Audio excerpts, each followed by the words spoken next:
Action Man.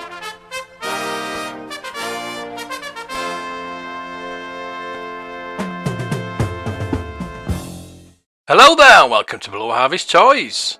Today's video is going to be another quick history, this time all about Action Man. A 1966 Palitoy under the license from Hasbro introduced the first of its new 12-inch action figure line.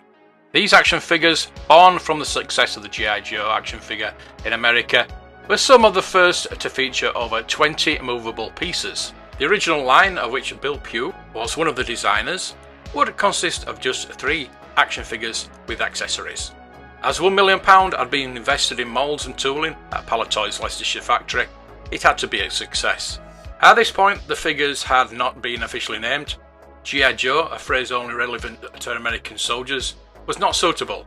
It was Les Cook, the production manager at Palitoy, who after seeing the popular TV series Danger Man, finally named the Action Man range. Action Soldier, Action Sailor and Action Pilot were the first figures to appear, along with accessory packs that would allow the basic figures to take on any mission. As the figures reached the shops, it became clear that demand would by far outstrip supply. To combat this problem, Palitoy actually imported G.I. Joe dolls from Canada. Subsequently, the occasional English Joe could be found on our shelves. Not that this mattered, as the newer English range was identical to its American counterpart, with the exception of the G.I. Joe featuring a logo on the right buttock, but Action Man had his own logo on its back. Both featured the now trademark scar on the right cheek, and it came with the yellow, black, brown or red hair. Accessories were and still are an important part of the Action Man line. Between 1966 and 1970, nearly all of the vehicles and accessory packs came from the same manufacturer, and indeed the same moulds. The English vehicles quite often only varied in colour from the American versions. The packaging was obviously different, though, for the two markets. Another way in which the two lines differed was the clothing. Some outfits, the German and Russians for example, had quite obvious variations in the jacket and trousers. Many were virtually identical though, and quite often it would ultimately be the accessories that would make the difference. G.I. Joe did, however, have its own range of uniform exclusive to the line, such as a Japanese soldier, Dress Parade, Shore Patrol, Green Airborne MP, and Annapolis Cadet. A black G.I. Joe and a G.I. Joe nurse figure were also available at this time.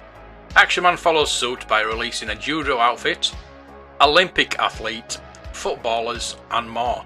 Both ranges produced a Green Beret outfit, but only the Action Man version featured a Silver Star medal, a piece often lost and much sought after by collectors today. In 1970 everything changed. Palitoy made the first of many innovations into the Action Man line. The English figures would for a short time differ from that American cousins, for a realistic or flock hair was introduced, although the dolls still had hard hands. It was not until later that the G.I. Joe went through the same change. 2 hair colours were available at this time, blonde and black. Bearded heads were also introduced at this time. A particularly sought after version of this is the footballer with sideburns, which became known as George Best. Due to the success of Action Man, it was decided that more uniforms and accessories could be introduced to complement the original ranges. Amazing showpiece outfits such as the 7th, 21st Lancers, Blues and Royals and Lifeguard were produced, and could be mounted with a fully equipped ceremonial horse if so desired.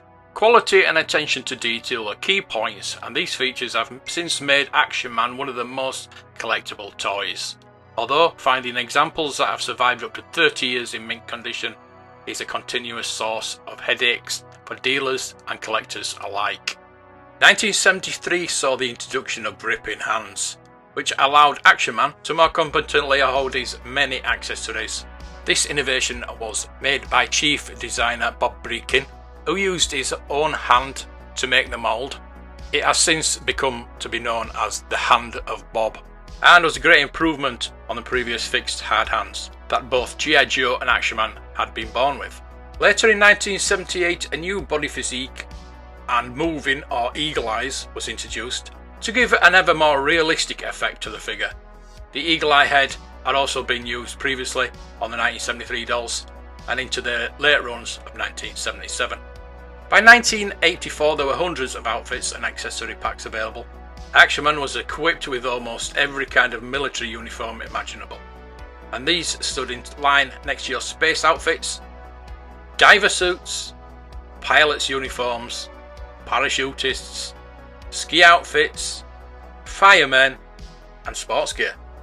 The enormous Action Man line won many awards between 1966 and 1984 when production ceased, but the popularity of the figure continued to grow, and soon after a new market was created.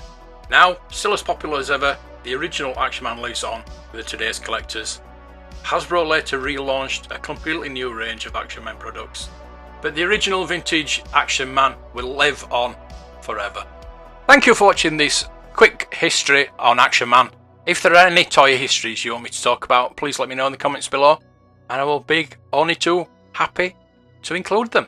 So before you go, please thumb up this video and share it out, and subscribe if you're new here. But until the next video, may the toys be with you.